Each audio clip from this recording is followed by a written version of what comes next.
Welcome to Sanmoon. So today we are going to focus on what is angular component and how we can able to understand the angular component in a very fundamental way. So I don't want to be like a very typical technical person because this particular videos are focused on non-technical people. That means they just wanted to uh, look into the technology and they wanted to grow themselves in the technological world like IT field. I'm just focusing on those people. So many terminologies I'm not going to use here, but let us understand in a different way, in a different perspective, what is angular component. So if you are very new for this particular video, so there is this is a part 2 and there is a one more video we have been already created for part 1. Please start with that and then continue with this video. So in the previous video I have been shown you how to create a component in angular using angular CLI. It's very simple and very straightforward. And once you create it, you can able to use the component in a selector way, or you can use router also. Router part we can talk about later. So currently in this particular video, I'm going to demonstrate how a component needs to be understood. So I have been created a component, my component. In this component, we have majorly, you can see there is 4 files. So what are those files and what is the purpose of the files we are talking about today? So the file you can clearly understand that my component.component.css is for the styling purpose. My component.HTML, this is the HTML tags what you wanted to develop in your component. You can write it over here. And my component.component.ts is the a functional thing like JavaScript or TypeScript program, whatever you wanted to write for the component to make it functionally working, make it dynamically change anything. You need to write your programs in the TS file. So what is the spec.ts here? This is the unit testing block where your component once we developed, we are going to test each and every functionality or each and every code block or a branch we wanted to test, something like we automate the test here so that while building the each and every tests of the component will run and let us understand it will going to show us the report, unit test report, anything is broken in between or anything happened like that in the later point of time. Generally, once we are developers focus on the functionality, that time they might forget the previous functionality, but they focus on the existing functionality.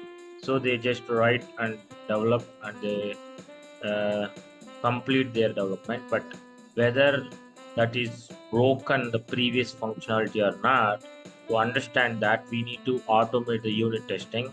It'll automatically detect the problems and it will fail so that we will get to know something is broken and we'll fix it. That's the major part of it. We will going to talk about later about the unit testing and everything.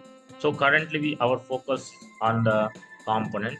So what are the component files? Now we understand the component is a combination of 4 files: TS file, HTML file, CSS, and spec file.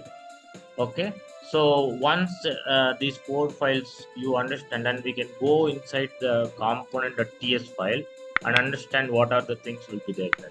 So if you see the component.ts file, you need to focus majorly on the class. If you see this, export class, my component at the component. That means what? The each and everything in TypeScript is classes, and the classes will be decorated with one of the decorator. Currently, the decorator name is component.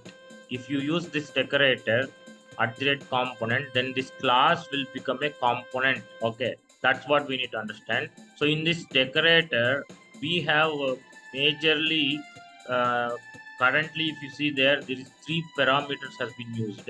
So what are the parameters?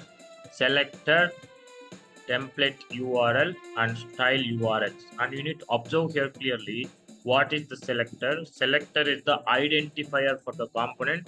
Wherever I wanted to use the component, I can use the selector, and this selector is a unique across the application. Unique means it should not be duplicated. The same name should not keep to another component. That's what we need to understand. Another one, if you understand here, the other parameter, template URL. The template URL is the one which you wanted to import any HTML, you can import here. For example, we have been already seen that HTML file has been created, but how to become this HTML needs to be used by the TS file is here actually. So you are importing that HTML and you are binding that HTML to the component, and that component now understand while it is rendering, we have to use this HTML. So same way the style URLs as well. Style URLs is an array here. If you wanted to see that, array means we can able to put multiple CSS files over here. So the currently we have been used only one CSS file. If you see that, that is also we can able to understand here. This is also binding the file to the component. So we have a CSS file. We might have multiple CSS styling files, and we can able to import here to the component, and we can bind here with a comma separated CSS file path names actually. Here you observe clearly we have been imported one CSS file. Okay, so what is the CSS? CSS we know already. CSS means applying styles to the existing HTML components. That means style means what? Color part, positions, backgrounds, animations, something like that. So that is what is all about. And this is the component, and the component once you have been created and you have been decorated with a component decorator, and then what you have to do, the next thing what you need to do is we have to register the component to the module. If you are not registered the component once you create it, it cannot be used anywhere. So what you have to do for it, you need to register your component to the module. Okay, so for registration of the component, what you need to do is you can take the class name of the component. Currently if you see that the class name, export class my component is the class name, and you have to take this name of the component and go to the module, whatever the module. Currently it is app module.ts, which is the root module, or we can say it's a default module. I'm just using the same module, but you can have a multiple modules in your project. But yes, where we need to register it, in the declarations part actually. Okay, in the declarations, because the module is not only for the component, there are multiple code blocks available here. Declarations, imports, providers, and bootstrap, something like that. Multiple keys are available in this module, and if you wanted to register your component, you can register in the declarations part only. Okay, so you have to register here only. The component needs to be keep it here. That means it is an array. Declarations is an array. So array means comma separated values. Here already one component, app component, is already registered, you can see that. But yes, you wanted to register your component, that you can add it here after comma. It will automatically suggest to import, and this import is most important part of it, because where the component is actually created, that component ts file name, and that path will be shown with a curly braces class name, and that will be automatically imported and available to the module. So this is how you need to register. The moment you put the name of the component here, now the component is registered in the app module, so you can go and use anywhere uh, in the application components. That's how it is. So once you registered, then how many ways are there? There are two ways are there. You can use the component. One is selector way, another one is router way. We have already discussed about it. Selector way in the sense what? You can go back to the component and check what is the selector has been used. The selector what we are used, that means what you are kept. You can change anything here.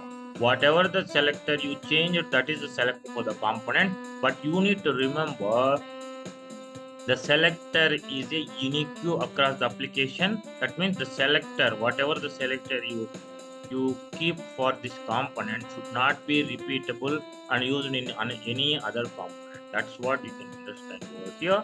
And yeah, so the selector is actually, we kept one string here, app hyphen my component. But what is the selector and how to use this? You can use the selector in the sense you can go to any of the other components HTML, and then you can use the selector as a custom tag. Okay, so that is what we have been explained in the previous session as well. If you go to the HTML of any other component, in this case I just went to showing you the app.component.html, and you can go and check here.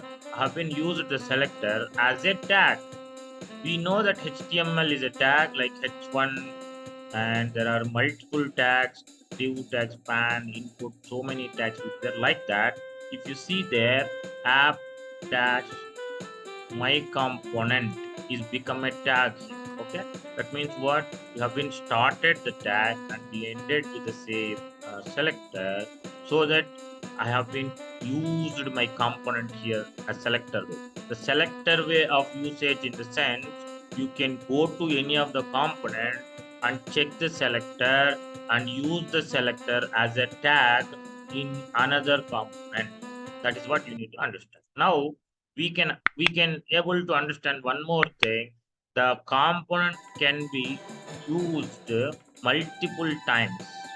That means what, you can able to copy the selector and you can able to use it for multiple times in multiple places, so we don't have to worry about anything. That means each and every time the component will render newly and it will appear same, and there is no relation between the component first usage and second usage. Why? Because each and every time the new component will be created and rendered here. So that is what we can understand over here. If you see here, I have been used for 4 times in the component. Let us observe in the, so localhost colon 4200. If you just see that, we can able to understand that it got rendered for 4 times. So whatever is there in the component got rendered for 4 times here, because I have been used 4 times the same selector. So for example, in between, if I have something,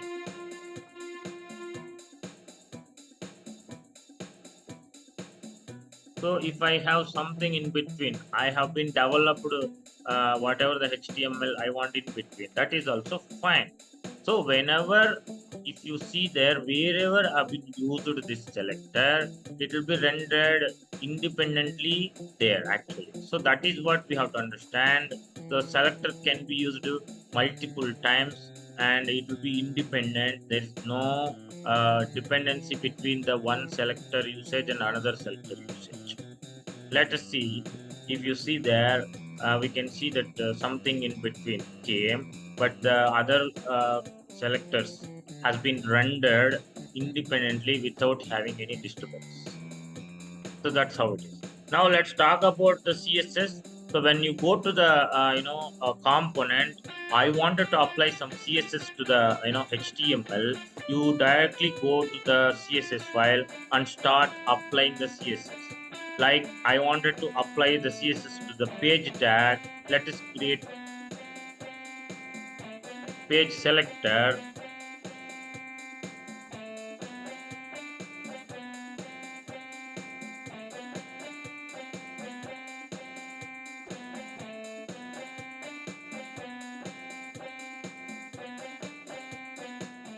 The moment I applied some of the properties, you can go and observe automatically the properties of the CSS has been applied. So that is how you can able to apply the CSS, and you can always focus on the selectors of the CSS. Currently I'm using the tag name directly, so the properties has been applied to the tag, and whatever the thing have been created here, the CSS can be added and applied. So that's what is today's session. I wanted to just show us like what and all things are available in the component and how to use the component in multiple times without having any problem. So we will talk about more in the component because component is the most important thing in Angular, and the component is the most important building block. So we need to understand multiple usages. That means multiple facilities given in the component one by one in the later sessions. Thank you very much. Please subscribe my channel so that you will see the upcoming videos without fail. Thank you very much.